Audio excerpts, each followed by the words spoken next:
नमस्कार, आप देख रहे हैं लाइव टाइम्स टीवी। आपके साथ मैं हूं वर्षा और मेरा स्ट्रीम पर साथ रहे हैं वीडियो जर्नलिस्ट अश्विनी भारद्वाज। आप लोगों के बीच में लाइव तस्वीरें लेकर हाजिर हैं और आज इस चुनावी रण में हमारे साथ मंडी के विधायक अनिल शर्मा जी मौजूद हैं। अगर बात करें तो हिमाचल प्रदेश में चुनावी बेला चल रही है और इस वक्त जो राजनीति है काफी गरमाई हुई है। चारों तरफ से अगर बात करें चुनावों को लेकर कयास लगाए जा रहे हैं। खासकर अगर बात करें तो कैंडिडेट्स को लेकर जो है जनता काफी ज्यादा उत्सुक है कि कौन उनके विधानसभा क्षेत्र से जो है उनकी जो बागडोर है वो संभालने वाला है। दोनों पार्टियों की अगर बात करें भाजपा और कांग्रेस की, तो पूरी तरह से प्रत्याशियों की लिस्ट जो है वो सामने नहीं आई है, लेकिन फिर भी अगर बात करें तो अंदर खाते सभी को ही पता है कि उनके विधानसभा क्षेत्र से कौन होने वाला है। अगर बात करें सदर से लंबे समय से शर्मा परिवार जो है एक्टिव रहा है और इस बीच बात करें तो पंडित सुखराम को कौन नहीं जानता। और इसी बीच हमारे साथ अनिल शर्मा जी बातचीत के लिए मौजूद है। चुनावी बेला में क्या उनकी रणनीति रहेगी आगे की, इसके बात करेंगे। सबसे पहले आपका शर्मा जी बहुत स्वागत है लाइव टाइम्स टीवी में। धन्यवाद, थैंक यू। अगर बात करें आज के कार्यक्रम से, तो आज आपने बहुत सारे जो कांग्रेस छोड़ चुके लोग हैं उनको भाजपा ज्वाइन करवाई है। किस तरह की आगे की रणनीति रहने वाली है और भाजपा के लिए अब आप जो है एक्टिव मोड में आ चुके हैं? जब भी हम कोई लड़ाई लड़ते हैं, चाहे चुनाव की है चाहे कुछ हो, सबसे पहले तो परिवार को इकट्ठा किया जाता है। परिवार के अंदर जब भी हम कोई मनमुटाव हो जाते हैं परिवार के अंदर, उनको बैठकर हम उसको हल करने का प्रयत्न करते हैं। मुझे इस बात की खुशी है कि आज जो हमने कार्यक्रम रखा था उसमें भारतीय जनता पार्टी के शीर्ष नेता जो मंडल से जुड़े हुए थे वो सभी आज यहाँ पर थे, और साथ में जो कुछ कांग्रेस में चले गए थे किन्हीं कारणों से, और वो एक हमारा परिवार ही है, वो भी उन लोगों ने फिर मन बनाया कि जहाँ आप चलेंगे हम चलेंगे। तो लगभग जो कांग्रेस का जितना भी स्ट्रक्चर था, जितना बना था, लगभग 90-95% लोग जो हैं आज भारतीय जनता पार्टी में शामिल हुए। और सबसे बड़ी खुशी की बात है कि दिल से शामिल हुए। कोई ऐसी खटास ना भारतीय जनता पार्टी के लोग थे उनके अंदर रही, ना ही जो कांग्रेस छोड़ के भारतीय जनता पार्टी में आए उनके मन में थी। एक विश्वास, चाहे मैं कह सकता हूँ नेतृत्व पे हो, चाहे विश्वास हो कि कभी जो है नेता पे विश्वास है तभी लोग चलते हैं। तो उसी लिए मुझे लगा कि आज सभी ने एक मन बनाकर आगे की रणनीति में हम कैसे काम करना है उसके ऊपर जो है कार्य शुरू किया है। और मुझे लगता है कि अब चुनाव के अंदर 21 तारीख को मैं नॉमिनेशन करने जा रहा हूँ। सवेरे 10 बजे के करीब नॉमिनेशन का समय निकला है। तो यहीं से हम, क्योंकि पुराना घर मेरा यहीं है, नया घर तो दूर है यहाँ से, तो शहर के अंदर है, तो पुराने घर से ही हम इसको शुरुआत करेंगे और डीसी ऑफिस जाकर जो है मैं नॉमिनेशन जो है फाइल करूँगा मैं 21 तारीख को सवेरे। शर्मा जी अगर बात करें तो आज उन लोगों को तो आपने भाजपा ज्वाइन करवा दी जो लोग जो है कभी कांग्रेस में चले गए थे, जो पहले से ही भाजपा थे लेकिन कांग्रेस में चले गए थे। अब अगर बात करें तो सबसे बड़ा सवाल जो रहने वाला है, और जनता भी ये जानने के लिए उत्सुक है कि आपके अपने बेटे आश्रय शर्मा जो हाल ही में कांग्रेस को छोड़कर आए हैं, कांग्रेस के सभी पदों से इस्तीफा दिया है, वो कब भाजपा में जाने वाले हैं? देखिए, ये निर्णय जो है शीर्ष नेतृत्व ने लिया था। आदरणीय निर्णय जब हमीरपुर में मैं मिला था उनसे, तो उन्होंने बात की थी कि आश्रय को आप दिल्ली भेज देना, दिल्ली में हो उसकी ज्वाइनिंग करा लेंगे। तो उस तरीके से उन्होंने कहा, और आश्रय ने यहाँ रिजाइन दे के कांग्रेस से रिजाइन दिया और वो दिल्ली गया हुआ है। हो सकता है नड्डा जी वहाँ पर टाइम देंगे उसको, वहीं ज्वाइन कर लेगा। नहीं तो अब तो मन बना के वहाँ नहीं करेंगे तो यहाँ ज्वाइन कर लेगा। ज्वाइन करने का मतलब है काम तो उसने शुरू कर दिया है। तो परिवार मैंने कहा था इकट्ठा चलेंगे, इकट्ठा होकर हम काम करेंगे, क्योंकि ये सबसे बड़ी बात है कि ये निर्णय मैंने अपने बेटे के लिए नहीं लिया, ये निर्णय लिया मैंने अपने लोगों के लिए। प्रश्न उठते हैं, लोग कहते हैं भाई आप क्यों भारतीय जनता पार्टी में गए। उसका भी सबसे बड़ा सीधा जवाब है कि यदि मैं बेटे की तरफ देखता तो कांग्रेस एक उचित पार्टी रहती है, और कांग्रेस इसलिए उचित रहती है कि कांग्रेस में बाप को भी टिकट है तो बेटी को भी टिकट है। तो ये प्रथा तो कांग्रेस में चल सकती है, परंतु जब मैंने देखा कि अपने इलाके का विकास मैं कैसे कर सकता हूँ, अपने लोगों का कैसे मैं आगे ले जा सकता हूँ, तो ये निर्णय लिया कि अपना परिवार की जगह, जो परिवार पंडित सुखराम जी का वर्षों से हमने 62 से लेकर आज तक लगातार इसका नेतृत्व भी किया, और लोगों ने भी उसी तरह से प्यार दिया है हमें। उस प्यार का एक सबसे बड़ी उदाहरण के रूप में भी कह सकता हूँ कि अभी जो मेरे पिताजी मेरे बीच में नहीं है, उनका मार्गदर्शन, जहाँ मुझे नड्डा जी ने कहा कि उनके मार्गदर्शन को आगे तभी ले जाया जा सकता है जब वो आप हमारे साथ चलें, हमारे साथ काम करें।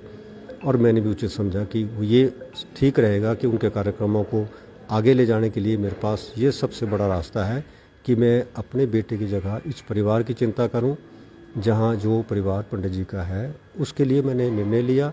और आज मैं भारतीय जनता पार्टी के साथ काम करके उनके सपने को साकार करने के लिए, और मैं एक श्रद्धांजलि के रूप में भी अपने पिताजी की श्रद्धांजलि भी मैं कहूँगा कि उनके यदि इतने वर्षों के काम हैं, उन कामों की यदि पहचान लोग रखते हैं, उनकी पहचान युवा रखते हैं, तो एक श्रद्धांजलि के रूप में जो है वो वोट डालें। और ये आपने देखा कि राजा वीरभद्र सिंह जी भी 6 बार मुख्यमंत्री रहे।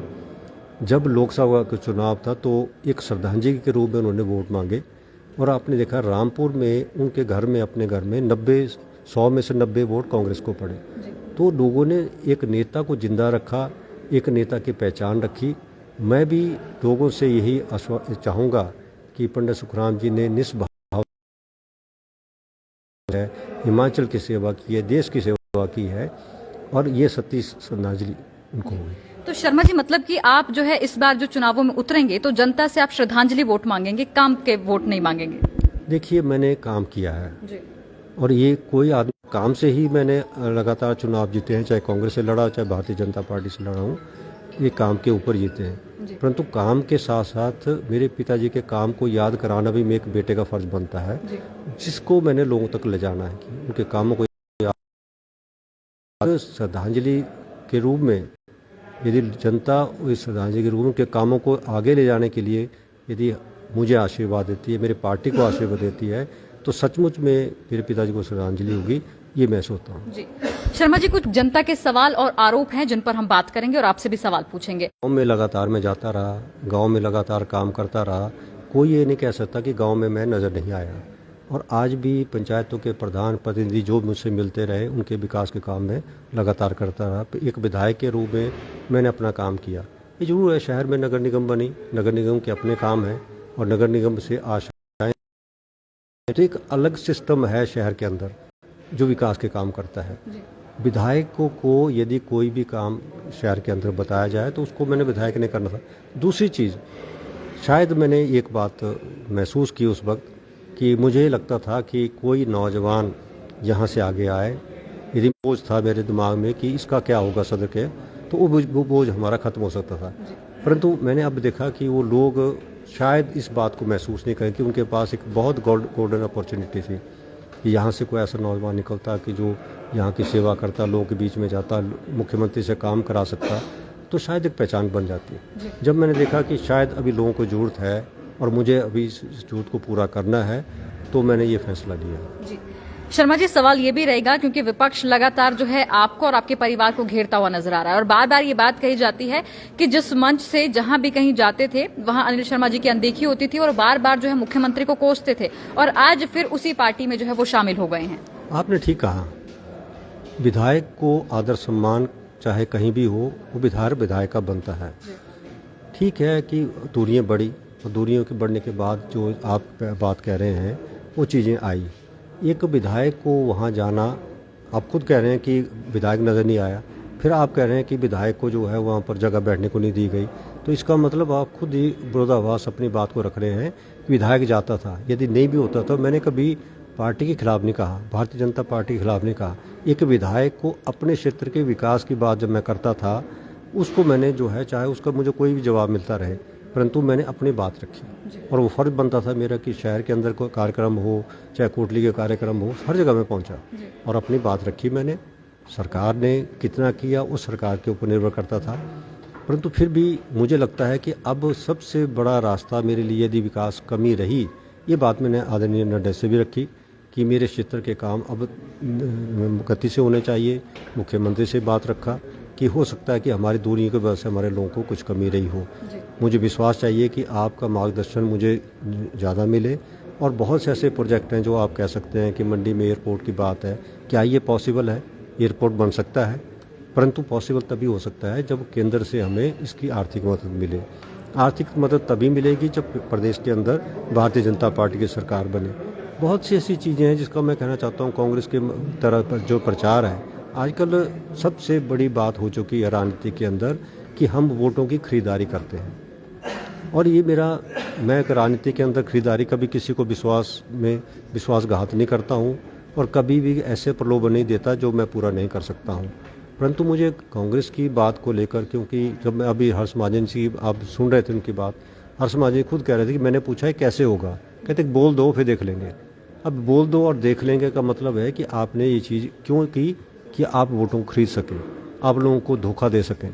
तो ये सबसे बड़ा धोखा। मैं प्रश्न आपके माध्यम से पूछना चाहता हूँ कि मुख्यमंत्री जो हमारे कांग्रेस के नेता ये बताएं, कभी तो आप 60,000 करोड़ की घाटे की बात करते, 70,000 की करोड़ के घाटे कहते, पर सबसे ज़्यादा खर्च जो है इस यहाँ पर जो है मुख्यमंत्री ने लोन लिया। आपसे पूछता हूँ कांग्रेस को, यदि आपने ये फैसला लिया है कि हमने 300 यूनिट बिजली देंगे तो लगभग 3,000 करोड़ चाहिए आपको, कहाँ से देंगे आप? और यही बात है कि 5 साल देंगे तो 15,000 करोड़ बन जाएगा। और आपकी बात जो आपने कह रहा कि हम 1,500 रुपये महिलाओं को देंगे, मैं पूछना चाहता हूँ कहाँ से आपके पैसा है? जब आप कह रहे हैं कि इन्होंने कर्ज लेके ही सरकार चलाई, तो आप भी मुझे कम से कम स्पष्टीकरण जनता चाहती है कि आपके पास कोई ऐसा, उन्होंने कहा बड़ी अजीब सी मैं बात सुनता हूँ कि नेताओं को या तो होश नहीं रहा है, बात करने की बात नहीं है, 10 दिनों के अंदर ओपीएस लागू कर देंगे। मैं पूछना चाहता हूँ, मुकेश अग्निहोत्री जी मंत्री रहे, मेरे साथ थे, कैबिनेट कौल सिंह जी मंत्री रहे, मैं पूछना चाहता हूँ कि मुख्यमंत्री के साथ, मंत्रियों के साथ क्या चीफ सेक्रेटरी बैठते हैं, क्या फाइनेंस सेक्रेटरी बैठते हैं? क्या आपने कैलकुलेट किया कि आप यदि 1,500 रुपये देने की बात करते हो कितना पैसा आपको चाहिए? या आपने इस तरह के प्रलोभन देकर आप चुनाव जीतने की बात करते हैं और उसके बाद जो है आप कहते हैं कि ये जुमला था या जुमले तक बात रहेगी? तो ऐसा नहीं। इन अब का जो हमारे यूथ हैं, अब महंगाई की बात करते हैं, कुछ बेरोजगारी दूर करने की बात की है, एक लोगों को विश्वास लेने की बात की है, तो पार्टी आपने देखा कि पूरे देश के, विश्व के अंदर सबसे बड़ी पार्टी। इसलिए जो उनको लग रहा है कि आने वाले समय में जो जनता है वो अब आपको जो है नहीं देखना चाहती है, ये आरोप भी लग रहा है आप पर। चलिए, तो जनता का फैसला हो सकता है, जनता के फैसले आगे, पर मैं उस चीज़ को रखना चाहता हूँ कि जनता इस बात को देखे कि यदि आपके पिताजी ने कोई फैसला ले लिया और उन्होंने अपने पोते के लिए फैसला ले लिया, तो एक बेटे के रूप में मैंने उसको स्वीकार किया। आज फैसला, मेरे पिताजी अभी स्वर्गवास हो चुके हैं, मेरे बीच में नहीं हैं, ये फैसला मेरा है और ये मैंने फैसला अपने बेटे को बताया कि मेरा फैसला ये है और इसमें मेरा बेटा मेरे साथ है। तो आज आप खुद कह सकते हैं कि गया राम आया राम नहीं है, जहाँ हूँ वही हूँ। और एक मुद्दों पे यदि बात उठानी थी, मुद्दे में उठाता रहा हूँ, आगे भी उठाऊंगा, ये मेरे विधायक का काम बनता है। लेकिन आप जो है कहीं ना कहीं कांग्रेस ज्वाइन करने वाले थे, कितनी सत्य ये बात है? देखिए, मैंने कुछ कहा कि मैं झूठ बोल के राजनीति नहीं करता हूँ। मेरा बेटा कांग्रेस में था,